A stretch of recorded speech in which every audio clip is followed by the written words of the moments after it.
Hello everyone, welcome to the channel. My name is Mace. This is Mace Around the World, and today, why is Scandinavia so expensive? I don't know if this question is specific to Scandinavia.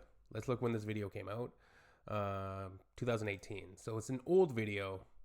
It's kind of irrelevant at this point, right? It's 6 years later at this point. It's 2024.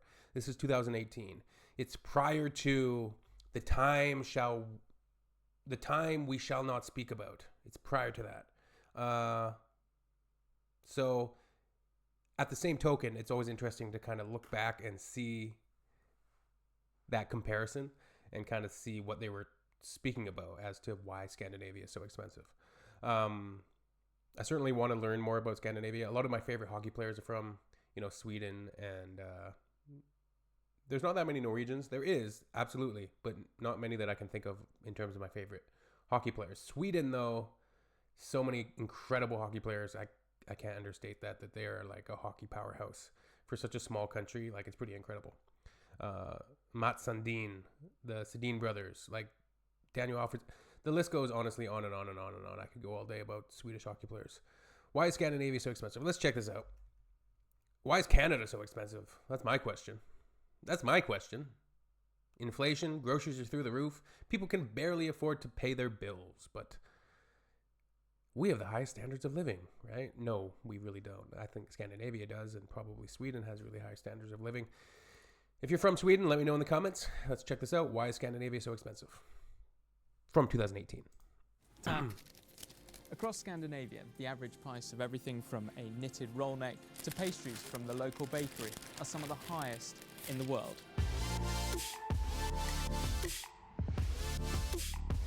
Probably because taxes are high, but that also Scandinavia is a region in Northern Europe that was historically made up of three kingdoms: Norway, Sweden and Denmark. They're united by their Viking heritage, but also their shared reputation. What about Finland? Is Finland a part of Scandinavia? I thought it was. As one of the most expensive regions to live and visit. Whether it's buying a car or a TV, consumers in Scandinavia pay some of the highest prices in the world. Even buying groceries is costly, with all three countries' food and drink prices. That's interesting. Where's Canada in this list? Let's see if I can find us. Switzerland, Norway, Denmark, Iceland, Sweden, Austria, Luxembourg, Ireland. Oh, this is just Europe. Above the European average. All three countries also have a standard VAT rate of 25%. Amongst all the European nations, only Hungary has a higher rate. Heading to the bar is also pretty pricey. In Norway, having a beer or glass of wine will cost 2.5 times the EU average. Both Norway and Sweden have state-run monopolies on alcohol, which helps keep the prices up. This social market model, rather than a liberal market model like in the US, is common across Scandinavia and helps explain why the cost of living is so high. Scandinavian countries have large welfare states, with their social expenditures as a percentage of GDP among the highest in the world. This requires high levels of... I assume that would be a big area of contention for politics, let me just say, in Scandinavia. Probably a lot of polarization of opinions. Taxation. Sweden has a top rate of personal income tax of over 60%, while Denmark's is more than 55%, both of which are well above the OECD average. In Denmark, if you want to buy a car, you have to pay anywhere between 85 and 150% tax on top of the cost of the vehicle. And the taxes don't stop there. Let's say I want to buy a sweater in Denmark. I pay 300 kroner for it, but how much of that money actually goes to the vendor? Well, first there's the 25% VAT, leaving the seller with 240 kroner. The clothes shop also has to pay a minimum 22% of corporate income tax. That means that a big portion of the money I paid for my sweater goes to the Danish government. Not to mention there's a hefty payroll tax on employees' wages, and the store still has to pay for rent, electricity and cleaning, all of which are taxed too. These taxes mean that for Scandinavian businesses to make a profit, they need to charge their consumers high prices. For some companies, this has proved too much of a burden for their business model. The world's biggest furniture company, IKEA, was founded in Sweden, but has moved its headquarters to the Netherlands. Through corporate restructuring, the business is now owned by a non-profit Dutch parent company, in part due to the high taxes in Sweden. But according to some experts, Scandinavia's social democrat tendencies have led to a strong social cohesion and has helped provide political... Yeah, like it seems like the social democratic policies, they work, right? This is 6 years ago, mind you. I know Europe, there's a lot of changes going on. You know, there's a lot of debate about immigration. In, I think, most, Western countries, there's a lot of debate about immigration policies and a lot of bitterness amongst some of the populations about immigrants coming in. And, they should be heard, but, people that are xenophobic and have views that just don't make sense, they should also be called out and debated. There's obviously immigrants make up a huge and important part of any working society and economy, but there should be healthy debate about, immigration. Of course there should be, and it shouldn't be just stifled by the one side who's going to call the other side, bigots and,